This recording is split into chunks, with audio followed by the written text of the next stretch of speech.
Welcome to the Sidama Tales audio version. This CD is the audio version of the Sidama Tales Children's storybook, published by the English Language Improvement Center of the Hawassa College of Teacher Education, and contains 8 separate Sidama stories that have been translated into English. The audio versions of the stories have been changed slightly for listening comprehension purposes. The information on this CD is designed to be used in conjunction with the Sidama Tales storybook.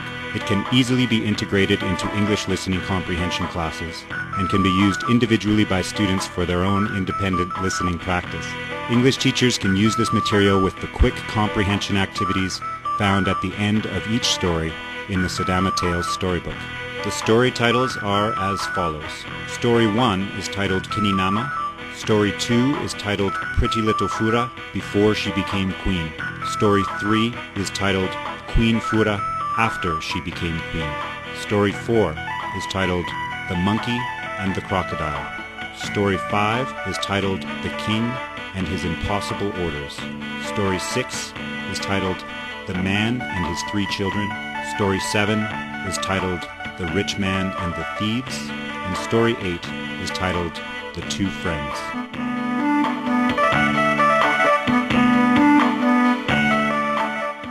Sidama Tales Children's storybook was collected from elderly people in the areas of Sidama zone in Ethiopia, and it's retold by Tesfaye Weldemedhin and Weldemedhin with technical support from Mr. Aberra Argo. We are grateful to our friends for taking part in the narrations.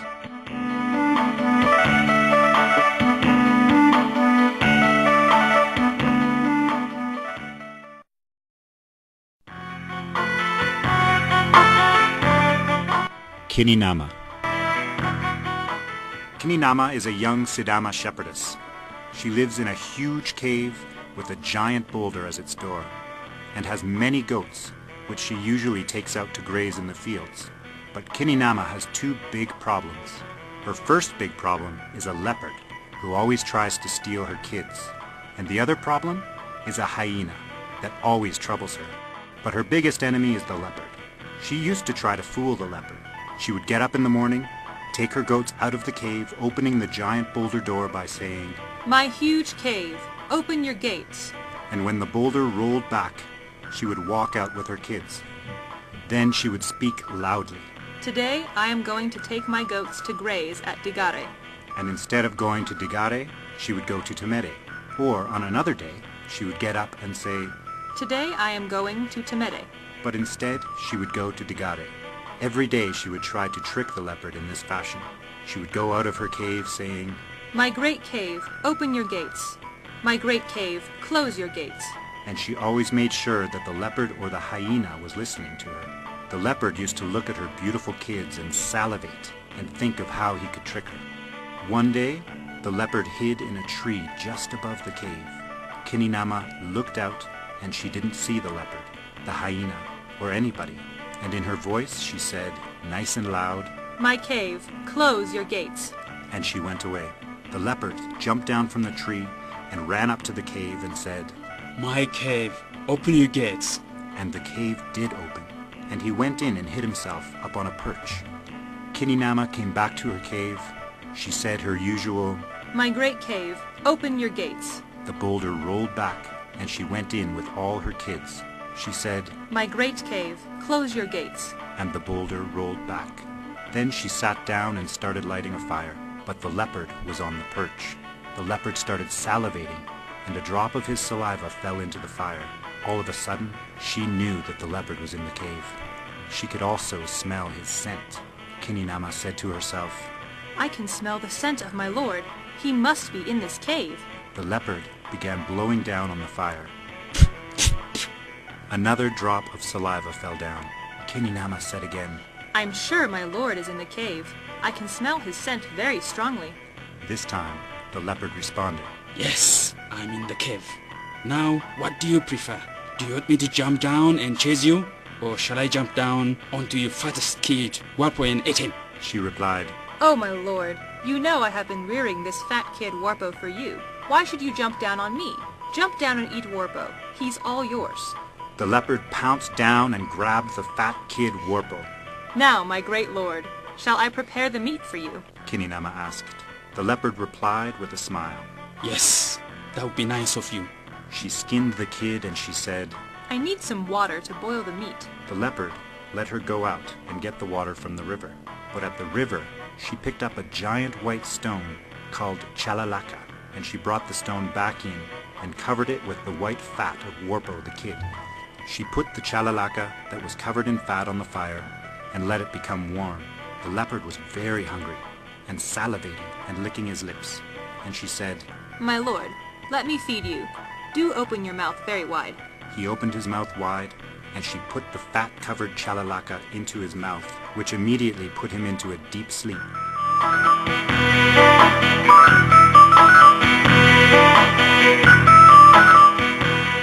She was not done yet. Now that she had gotten rid of one of her most dangerous enemies, she planned to rid herself of the other, the hyena, and clean up all the leftover bones of Warpo the kid at the same time. To begin with, she took the bones of the kid and put them at the gate. After some time, the hyena came. What are all these bones? He asked the woman. They are bones for you. Why don't you have some? The hyena smiled and said, Today you are very generous. Kininama stood before the bones and she said, I have always wanted to be generous, but I have been waiting for the right time like this. As you see, I have a lot of things for you to eat. However, I'll only do it on one condition. The hyena became suspicious and asked, What condition is that? Kininama explained. While you eat, I will stitch your tail and my tail together. The greedy hyena said. Okay, go ahead. He started eating the bones immediately, and as she pierced his tail with the needle, he said, Stop! That hurts! She replied. Then stop eating. He said. No, I want to eat. I'm hungry. She said again. Well, if you want to eat, I have got to stitch our tails together. The hyena said. Okay, but do it gently. So she gently stitched the sleeping leopard's tail and the hyena's tail together as the hyena crunched on the bones. Look, hyena, what would you do if your lord, the leopard, appears? She asked. Then he replied by saying, No, don't mention his name. If he appeared, I would dash away, running for my life. I would be so scared that I would jump over thickets and anything, into a chasm, probably. She said. Are you sure? Yes, said the hyena. She waited until he ate a few more bones and then shouted, Our lord is behind you! The leopard is behind you! The hyena turned to see the coloring of the leopard and ran off. However, because their tails were stitched together, he dragged the sleeping leopard's body along with him. The hyena took them through the thicket and went deep into the forest, where he and the leopard were banished to work and farm and no longer harass the shepherdess or any goats. The moral of this story is that you can defeat your enemies if you plan wisely and apply measures carefully.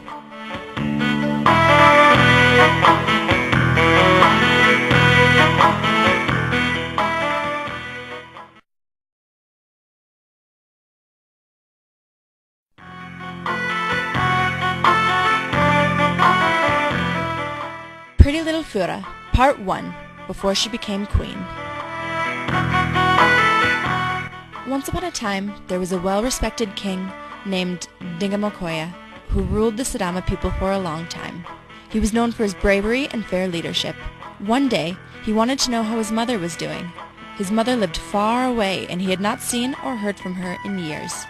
He called some elderly people and ordered them to find out whether his mother was alive or dead. He said, "But do not tell me if she is alive or dead directly, for I do not want to know either way. Tell me in some special way, so I can simply assume the fact." He said this to test their wisdom. The old men followed their orders and found out about the condition of his mother, but they could only think of one way to tell the king, directly.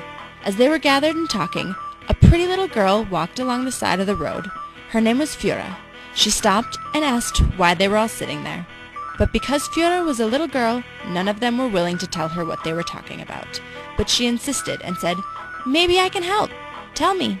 So one of the old men said, "The king gave us an order to find out whether his mother is alive or dead.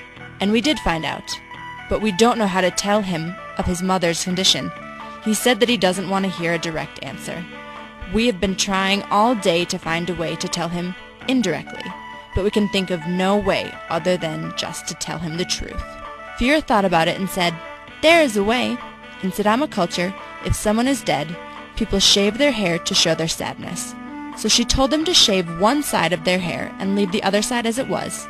Then, when the king asked if his mother was alive, they could show him the shaved side of their head and ask him why they would shave their hair if she was alive. But when the king asked if she was dead, they would show him the hairy part of their head and ask him why they would not have shaved their hair if she was dead." The old men felt relieved and were impressed by the ingenuity of little Fura. The happy old men went to the king's house to tell him about his mother's condition.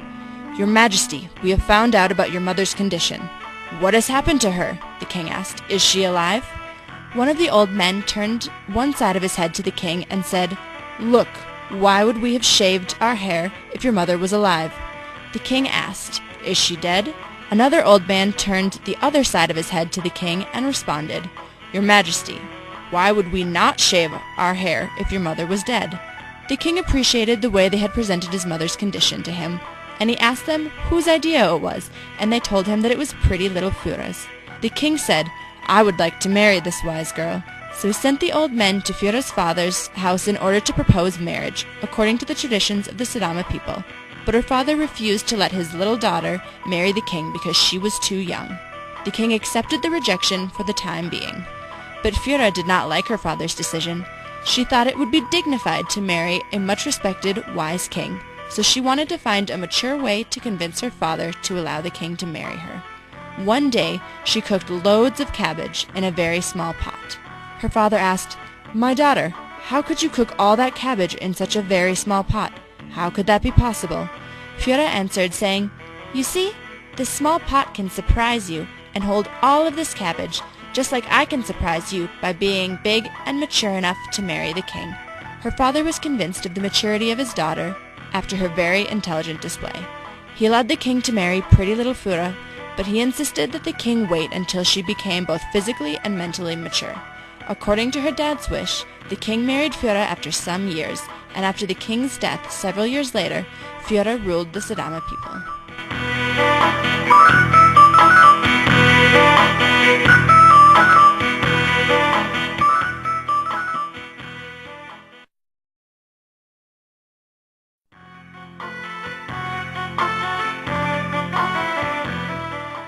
Queen Fura, Part 2, after she became queen.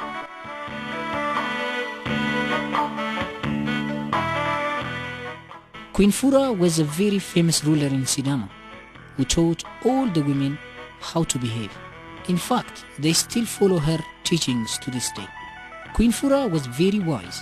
First of all, she told the women not to be completely forward with men. Secondly, she told them not to be totally honest. She told them to be shy and to keep men anxious.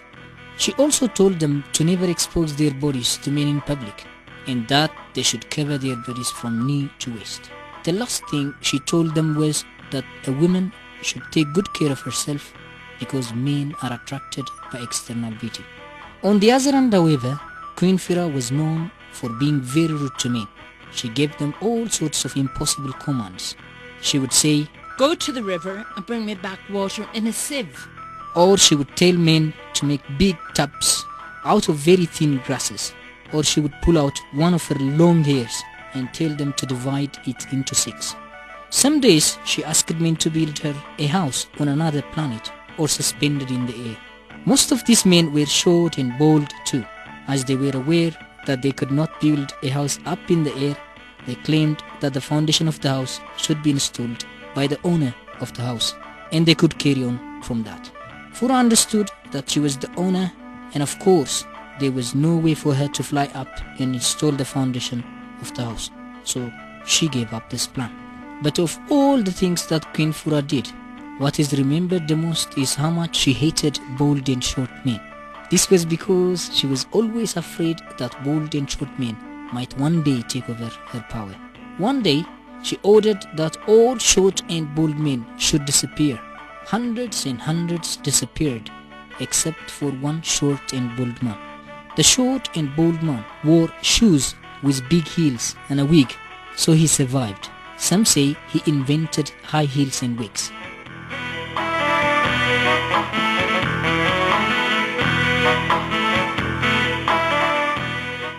Now all men were worried about what was going to come next that would bring hard times for more and more men.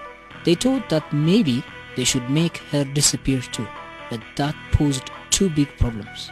The first problem was that the Sidama tradition does not allow men to harm a woman, let alone make her disappear. The second was that Queen Fura was a queen after all. The men did not know what to do, because they knew how the bold and short man skipped the penalty of disappearing. They went to his house hoping to get some advice from him on how to stop the hardship that they knew was coming. They asked him if he knew any way to stop the queen. The bold and short man thought for a while and said, There is only one way to end this. He told them all how he thought all the hardship would end. He instructed them to catch a gazelle and make Queen Fura use the gazelle for transportation instead of a donkey or horse. They took the advice and chased all the gazelles in the area down to a marshy swamp.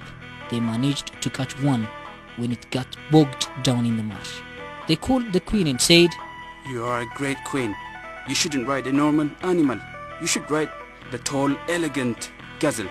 Because the gazelle was stuck in the bog and had sunk down, the queen could easily mount it. The men strapped the queen onto the gazelle's back and then chased the gazelle out of the marsh. The gazelle ran and ran and ran. The queen was taken far away, some say to another country. As she passed one village, her head was seen. As she passed another village, her arm was seen. As Queen Fura passed a third village, some say they could see only her intestines. In the fourth village, the queen passed through. Her leg was the only thing seen. And that is why today in Sidama zone, we have towns and villages that go by the name of head, leg, intestine and hand. Umo, head, Godwire, intestines, Leka, leg and Anga, hand. It is a reminder of Queen Fura and her wisdom and power. A reminder to be careful, or even the simple man might outwit you, and maybe you will be sent away on a fast steed like the gazelle, and your limbs in mythical fantasy may be scattered throughout the regions of Ethiopia.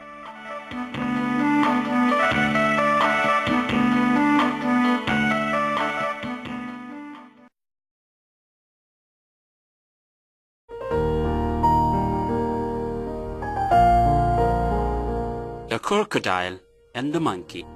It was a sunny day. The crocodile swam to the riverbank and lay down on the grass near the water. The crocodile saw the monkey eating many guavas. He curiously asked the monkey, "What are you doing, monkey?" "I'm eating this delicious fruit," said the monkey. The crocodile asked the monkey, "I would like to taste it.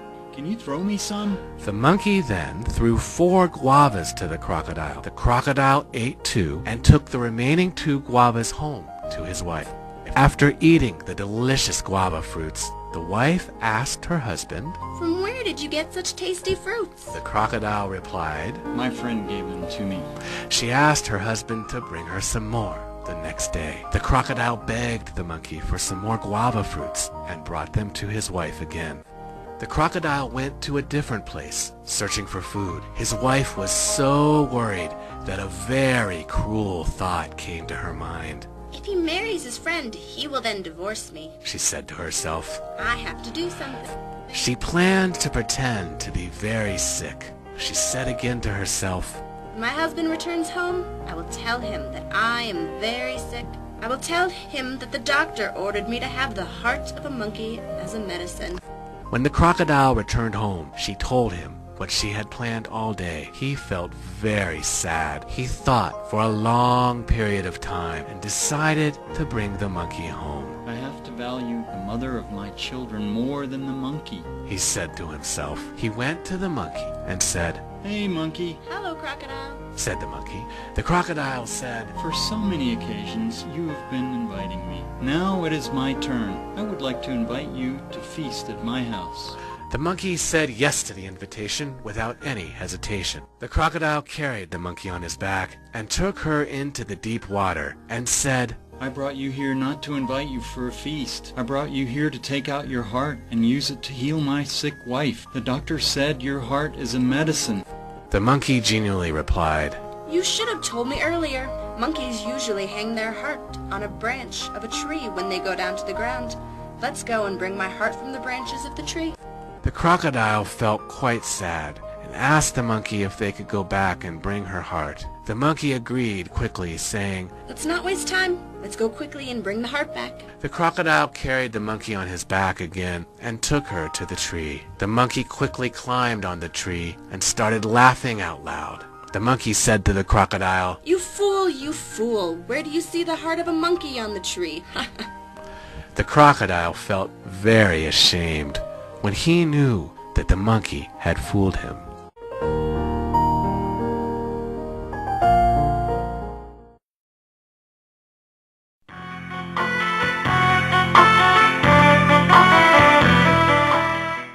The King and His Impossible Orders.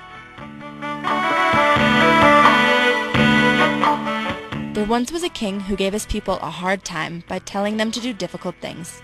He always got what he asked for. If not, he would punish those who couldn't bring him what he asked. One day, he ordered his people to bring him a woman who could marry him, get pregnant, and give birth in just one day. He ordered them to find her by any means necessary. He said to them, You must return with a woman who can meet all my needs. If you don't get her for me, you will receive a harsh punishment from me. They took the impossible order and began to search for a woman who could marry, get pregnant, and give birth in only one day. They searched in every direction of the village and even beyond, but they couldn't find a woman who matched the king's need. They knew that they couldn't go back and tell the king that they failed. While everyone who was on the mission discussed new ways for searching, a woman walked across the road where they were all gathered under a tree to fetch water from a nearby river. She wondered why all these people were sitting under a tree, so she stopped and asked what they were discussing. One of the old men said to her, We have the king's order to carry out. There's nothing you can do to help us. And he told her to go. She left them and fetched water from the river. On the way back to her house, she saw that all the worried men were still talking. She still wanted to know what they were talking about. So she went to the tree and asked them, What's wrong with you people? The man in the front said, Oh, not you again. Just go away. The woman said, You should tell me what's wrong. You never know. Maybe I can help. One of the people stood up and said, Look, we are worried that the king is very desperate about this order. If we don't complete it for him, we will all be in trouble. She asked again, What does he want? Another person stood up and said, He wants a woman who could marry, get pregnant, and give birth in one day. She looked at all the faces and said, I am the woman you've been searching for. I can be married, get pregnant, and give birth, all in one day. And suddenly, all the worried faces turned into smiles and laughter. A man said, I am relieved the king will not kill us. We found what he has asked us for. So they took her to the king's house. Sir, we found her. Here she is. The king smiled and inquired, So if I marry you, you can get pregnant and give birth today? All today? She asked. The king replied, Yes, all today, my dear. We will get married now, and the rest must follow. Then the woman said, As you wish. So the king and the woman were married. Shortly after, the woman walked to the bedroom and shouted loudly. The king nervously ran in and asked, What happened? I am on the verge of giving birth. Do something, she replied. What shall I do? Tell me, he cautiously asked. She told him to get her cornmeal that was planted and grown that day. The king ordered his people to search for it and get it soon, but none of them found any. It was bitter to the king to tell her that he couldn't get her what she asked. But as she had no choice, he told her that all his people looked for what she asked, but they couldn't find any corn that was planted and grown that day. The woman smiled and said, You see, we can't get everything we want in one day. It all takes time. Just like you couldn't give me the cornmeal today, it is also impossible to marry someone who could get pregnant and give birth the same day. The king realized his stiffness and was ashamed of what he had asked for. He bowed and thanked the woman for making him understand what was impossible. Then he called all his people and apologized, and promised not to ask for anything impossible ever again.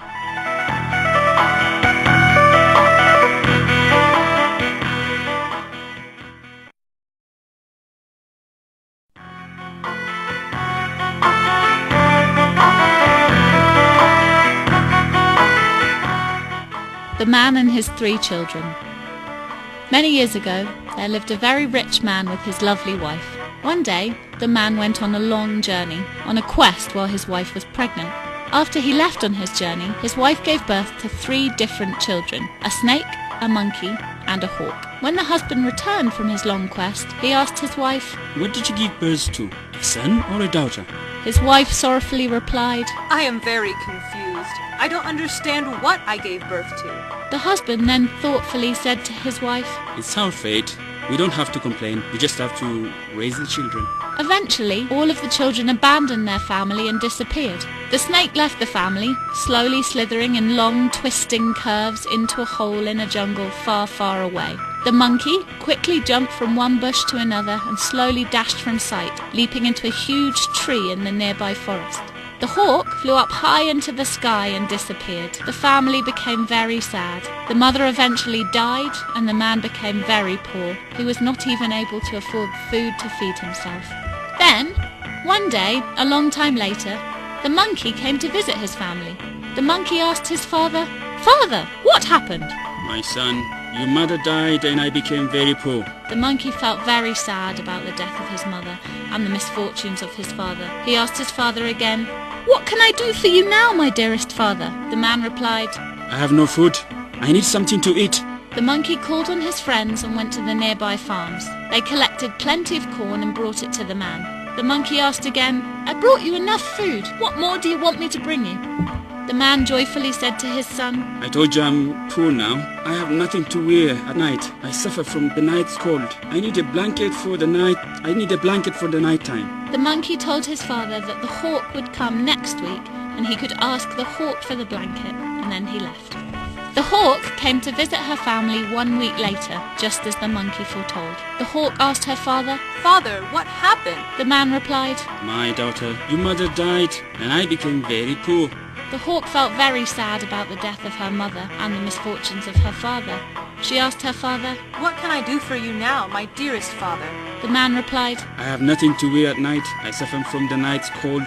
I need a blanket for the night time. The hawk gathered her friends and brought a very big blanket to her father. The hawk asked again, Dear father, I brought you this blanket for the cold nights.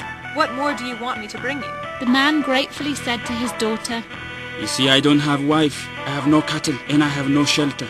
I need a wife, a cattle, and a house to live in. The hawk told her father that a snake would come next week and he could ask the snake for a wife, cattle, and a house to live in. And then she flew away. The snake then came to visit his family a week later, as promised by the hawk. The snake asked his father, Father, what happened? The man told his other son what had happened to the family. The snake felt very sad and asked his father, What can I do for you now, my dearest father? The man replied, I have no wife, I have no cattle, and I have no shelter. I need a wife, cattle, and house to live in. The snake advised his father, There is a woman whose parents are very rich. She will get married next week. I will hide in her house and poison her with my venom. You will take this medicine and save the girl. But first, you have to make demands of the family and tell them what they can do to repay you for saving their precious daughter. Then you will get everything you ask. On the day of the wedding, the man took the medicine that the snake had given to him, and as soon as he saw the snake poisoning the girl, he shouted to the girl's family, saying, What will you give me if I save your daughter? The parents of the bride quickly replied, You can take whatever you want. You can take the girl. We will also reward you with a herd of cattle and build a new house for the two of you to live in. The man healed the girl with the medicine his son, the snake, had given him, and took all that had been promised to him by the parents of the girl. He married the girl, they had a very big feast, and they lived happily ever after.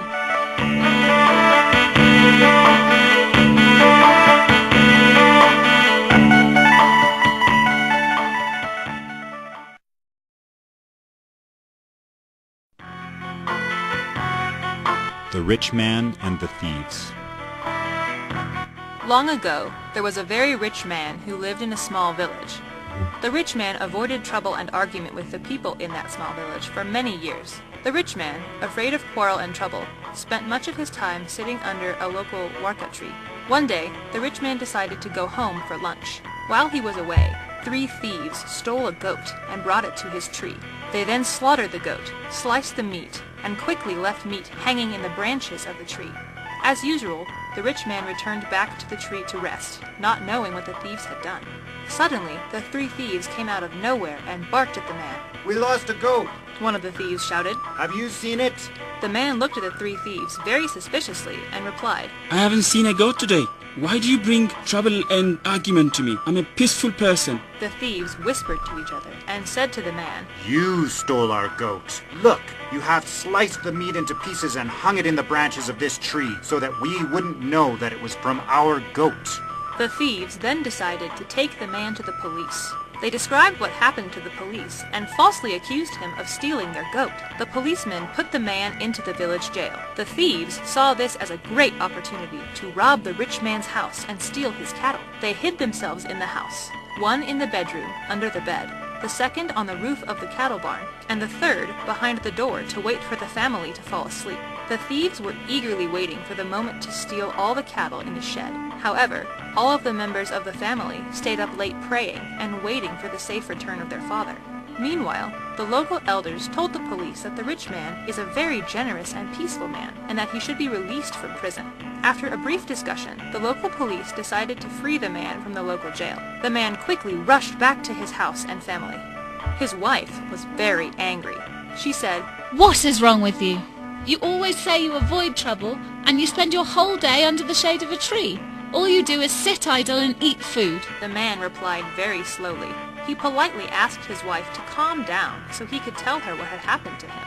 Pointing at the roof, he suddenly said, The one above knows what happened to me today. Then, one of the thieves who hid on the roof of the cattle barn thought the man was pointing at him. He jumped down and said, "It is not only me. The man who hid under the bed knows it too." The thief who hid in the bedroom crawled out from under the bed and shouted, "It is not only us.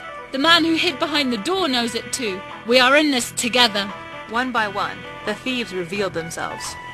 The rich man asked his family to cry for help at once. They all shouted, "Help! Help! Help!" Suddenly, the neighbors and gradually all the villagers gathered into a little crowd. The man told the crowd what had happened. The local police decided to put the 3 thieves to the village jail instead of the rich man. The rich man lived happily and continued to avoid trouble for the rest of his life.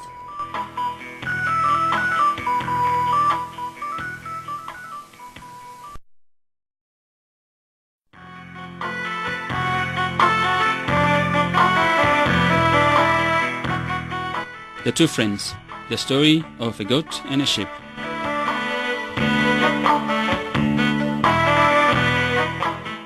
A long time ago, there was a goat and a sheep who were very good friends. One day, the sheep was very ill. The goat visited her friend every day to check if she was getting any better. However, the sheep wasn't recovering from her illness at all. The goat found out there was good medicine somewhere far from where they lived. She shared the information with her friend, and both agreed to go to this place. On their way to the medication, they saw a tiger. The tiger saw them too. "Here you are, a bonny goat and a meaty sheep. Oh, you have no idea how starving I am. Where are you going anyway?" The tiger asked. The goat answered, "We heard that the sky is going to fall into pieces around this area, so we are running away to another village to escape." The tiger looked at the sky and got scared, as if it was going to happen right away. Then he vanished from the area as fast as he could. So the friends used this tactic on all of the wild animals they faced along the way. Finally, they made it to the place with medicine. After the sheep took it, they returned to their village. As they journeyed back to their village, it got darker and they needed to sleep. They hadn't seen a single animal yet, so they climbed into a tree. They slept on a side that had a lot of leaves. The tree also faced a cave that was under it. Inside the cave were all the wild animals that had been told the sky was going to fall into pieces. When the goat saw the cave under the tree, she realized that the wild animals must be hiding inside. Suddenly, the sheep said to the goat, "I need to pee." So the goat told the sheep, "Lie down on your back and pee into your own body. Otherwise, the wild animals will know that we are here and they will come eat us." The sheep lay down like the goat said, but a sheep cannot keep its balance if it lies down on its back, so it fell down on top of the cave. All the animals inside the cave were traumatized. Then they heard the goat say, "Now you can see that what I said is beginning to happen. Wait for it. There's worse to come. This time, all the animals from the inside the cave ran out and disappeared. So the goat and the sheep went back to their village peacefully.